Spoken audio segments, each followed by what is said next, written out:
So ఇప్పుడు మళ్ళీ రోజా గారు ఆడుదాం ఆంధ్ర అనే ప్రోగ్రాంలో ఏదో 100 కోట్ల స్కామ్ జరిగిందని సిఐడి కంప్లైంట్ చేసే ఉంటుందండి. ఆవిడ 100% చేయండి. రోజా గురించి అసలు మీరు వదిలేసేయండి. మీరు నేను వేరే వాళ్ళ గురించి నాకు తెలియకుండా మాట్లాడుతున్నా, నాకు తెలుసు కదా. స్కాములు, డైమండ్ రాని స్కాములు మామూలుగా. నన్ను ఎంట్రీ ముందు బండ్ల గణేష్ ఎవరంటే అదే గొంతు కోసుకుంటాడు అంటదా.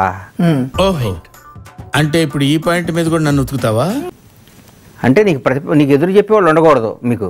రోజా గారికి ఆవిడ 100 కోట్లు కదా, ఆవిడ మీద మొత్తం సిబిఐ ఎంక్వైరీ చేయాలి. ఆవిడ మొత్తం తిరుపతి పైకి కొండ మీద స్వామి దర్శనం తీసుకెళ్ళి డబ్బులు తీసుకునేదన్నా. స్వామివారిని అట్ట కూడా. అమ్మో ప్లీజ్ నన్ను వదిలేసి. మీ సినిమా మనిషే కదా అయితే గేటు దాటడు 2 సార్లు ఓడిపోయారు. 2 సార్లు. ఇలా ఏమైంది? నీ బ్రెయిన్ లో ఏదో నరం కట్టయినట్టు మాట్లాడుతున్నావు. ఏం కట్ అవ్వలేదు, అన్ని కనెక్షన్లు కరెక్ట్ గా ఉన్నాయి. నేను వచ్చింది నీ ఫ్యూజ్ పీకేయడానికే. అదన్నా అసలు ఎందుకు అసలు వీళ్ళందరూ ఏం చేశారంటే గౌరవనీయుల మాజీ ముఖ్యమంత్రి జగన్మోహన్ రెడ్డి గారిని ట్రాన్స్లో పెట్టారు. నీకు ఉద్యోగం కన్ఫర్మ్ అయ్యింది. మరీ ఎక్సైట్ అవుతున్నావు అన్నా. నువ్వు కాదు, నా మాట నాన్న, ఇది చెప్తాను మంచి ఐడియా. నువ్వు అసలు అన్నా నువ్వు మనిషివి కాదు. నీకు ఇంకో షాకింగ్ న్యూస్ చెప్పనా? నువ్వు మనిషివి కాదు. ఊరుకోండి అమ్మా, నేను మనిషిని. మేము ఒప్పుకోమన్నా. ఆడవాళ్ళందరూ సెల్ఫీలు దిగటం.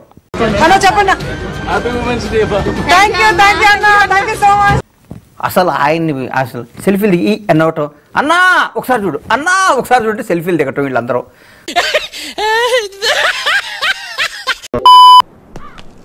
దీనికి ఏమిలే, సారా పాట ఏమైంది? ఏమవుతుంది బాబు గారు, తమరికే ఏమి రాది తినండి సార్.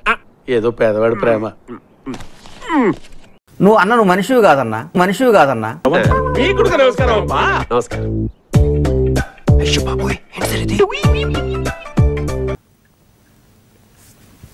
ఊరుకోండి, ఈ మీ చేతులేనా? మీరు మనిషి కాదంటే ఆయన కూడా డౌట్ పడ్డాడు. ఆయన కూడా అరే అస్తమానం ఎట్లా అనకరా, నా మీద నాకే డౌట్ వస్తుంది. నేను మనిషిని కాదేమో, నేను వేరే జన్మేమో, అది ఇట్లున్నానేమో డౌట్ పడి ఈ పరిస్థితికి వచ్చింది. ఎవరు ఎవడానికి బాబయ్య? నేను బ్రహ్మనా, నేను క్రియేటర్నా, నేను అపరిచితున్నా, నేను చంద్రముఖినా? కంట్రోల్ ఎవరు? చాలా రోజా గారు ఋషికొండ ఇష్యూలో వచ్చినప్పుడు తిరుమల కొండే కదా వెంకటేశ్వరం లేడా, అనవరం కొండే కదా సత్యనారాయణ స్వామి లేడా, ఋషికొండలో జగన్ ఉంటే తప్పేంటి అన్నారు. ఏడుకొండలవాడి స్వామికి, సింహాచలం నరసింహస్వామికి, కనకదుర్గమ్మ తల్లితో కూడా కంపేర్ చేశారంటే వాళ్ళ అహంకారం ఏ రేంజ్లో ఉంటుంది. నీకు దండం పెడతాను, దయచేసి ఇక్కడి నుంచి వెళ్ళిపోరా. జగన్మోహన్ రెడ్డి గారు అనే ఆయన్ని చెడగొట్టింది వీళ్ళే సార్. వీళ్ళే కేవలం ఆయన నాశనం పట్టించింది వీళ్ళే. 100% వీళ్ళే.